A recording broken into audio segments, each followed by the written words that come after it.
بسم اللہ الرحمن الرحیم اللہم صلی علی سیدنا و مولانا محمد النبی الامی وآلہ و صحابہ بارک وسلم صلاۃً و سلامً علیک یا رسول اللہ۔ میں سدا بہار اسلام سے مخاطب ہوں اور اسماء حسنی شمس و قمر غوث بنگالہ پارٹ بائی پارٹ ڈال رہا ہوں۔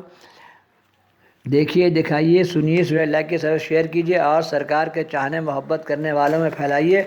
فروری میں عرس ہے، اس لیے عرس کے مد نظر عرس کی تفصیلات ڈال دے رہا ہوں۔ رانی گنج کا عرس پھاگن کے حساب سے ہوتا ہے، اسی لیے جب ماگھ 29 کا ہو جائے تو 16 فروری ہوا، جب ماگھ 30 کا ہوا تو 17 فروری کو عرس ہوتا ہے، لیکن آپ کو پھاگن سے دیکھنا ہے۔ اللہم صلی علی سیدنا و مولانا محمد النبی الامی وآلہ و صحابہ بارک وسلم صلاۃً و سلامً علیک یا رسول اللہ صلی اللہ علیہ وسلم۔ تختہ دار مکمل بیکار، پارٹ 155۔ بلا تفریق مذہب و ملت حضور قمرالعارفین کے قدموں سے لوگ لپٹے رہتے تھے، جہاں اپنوں کے داد رسی فرماتے تھے، غیروں کی فریادیں بھی خالی نہیں جاتی۔ بسا اوقات آپ ایسے مہلک جان لیوا کاموں میں ہاتھ ڈال دیتے کہ آپ کی وجہ سے حضور غوث بنگال علیہ رحمہ کو بھی تشویش و پریشانی لاحق ہو جاتی، لیکن آپ کی بلند ہمتی اور عزمی کو دیکھ کر حضور غوث بنگالہ بھی ملعول خاطر نہیں ہوتے اور یہ ارشاد فرماتے: آخر کس طرح خلق اللہ کی نفع رسانی ہی کا کام کیا جاتا ہے، اپنا مفاد تو اس میں سے وابستہ نہیں ہے۔ اور حضرت قمرالعارفین کو بھی بجا طور پر اپنے برادر اللہم صلی علی سیدنا و مولانا محمد النبی الامی وآلہ و صحابہ بارک وسلم مکرم حضور غوث بنگالہ کی ذات و صفات پر ناز تھا، اور آپ ہی کے بھروسے پر کبھی کبھی ناقابل برداشت امور کو انجام دیا کرتے تھے۔ آپ کے متقدمین میں پٹنہ کے ایک مشہور و معروف تاجر کشوری لال تھے، جن کی کوٹھی پٹنہ کے علاوہ کلکتہ وغیرہ میں بھی تھی۔ جب آپ کلکتہ تشریف لاتے تو عموماً کشوری لال کی کوٹھی میں قیام فرماتے۔ ایک مرتبہ جب آپ کلکتہ ہی میں قیام پذیر تھے تو کشوری لال کا ایک تجارتی دوست عارف بھام کشوری لال سے ملاقات کرنے کے لیے آئے۔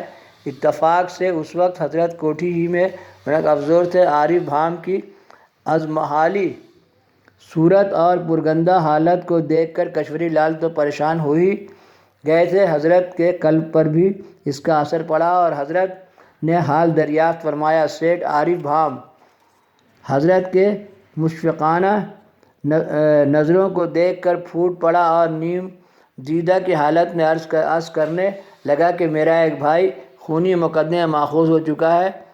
ضلعی کورٹ سے لے کر ہائی کورٹ تک نے بھائی کے خلاف فیصلہ دیا ہے، یہاں تک کہ ہائی کورٹ نے اپنے آخری فیصلے میں پھانسی کا حکم سنا دیا ہے۔ لاکھوں روپے خرچ کر چکا ہوں، لیکن سبھی بیکار ثابت ہوا۔ حضرت نے دفعہ الوقتی کے طور پر فرمایا: اگر 1,00,000 روپیہ خرچ کرو تو میں کوشش کرتا ہوں۔ چونکہ سیٹھ عارف بھام اپنے تجاویز دوست کشوری لال سے حضرت کے متعلق بے شمار عجائب و غرائب سن چکا تھا اور ان دیکھے طور پر حضرت کے مالوف الفطرت قوت خدا داد کا متعارف ہو چکا تھا، ادھر حضرت کا یہ حال تھا کہ گراں قد رقم کے مقابلے میں اس کی ہمت جواب دے جائے گی اور میں خواہ مخواہ کی مشغولیت سے بچ جاؤں گا۔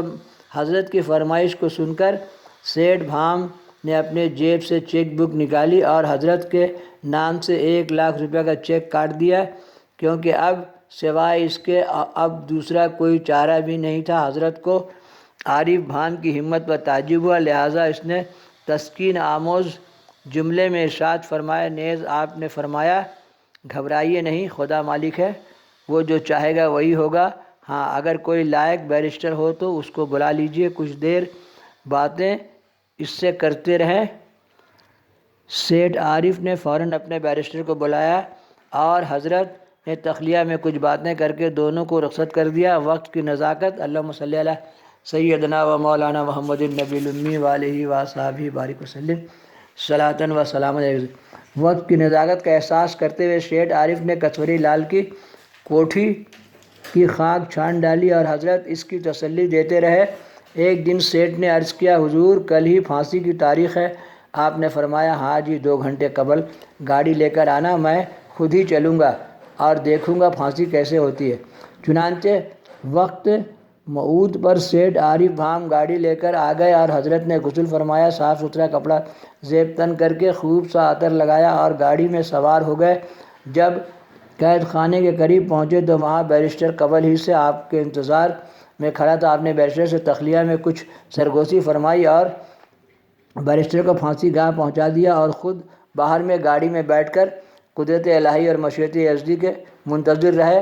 اندر وقت مقررہ پر ملزم کو سولی کے تختے پر چڑھایا گیا۔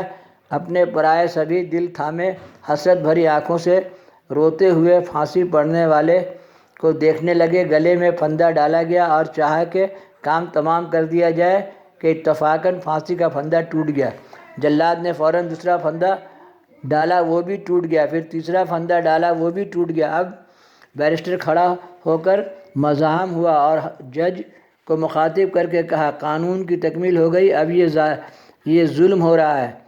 چنانچہ ملزم کو تختہ دار سے علیحدہ کر لیا گیا اور معاملہ گورنر کو پیش کیا گیا، جہاں سے ملزم کو بے داغ رہا کر دیا گیا۔ کورٹ سے واپسی تشریف لا کر کچوری لال سے ارشاد فرمایا کہ سیٹھ کا چیک واپس کر دو اور کہو کہ اس رقم کو غریبوں اور محتاجوں میں تقسیم کر دے، کیونکہ یہ پھانسی پڑنے والے کا خون بہا ہے۔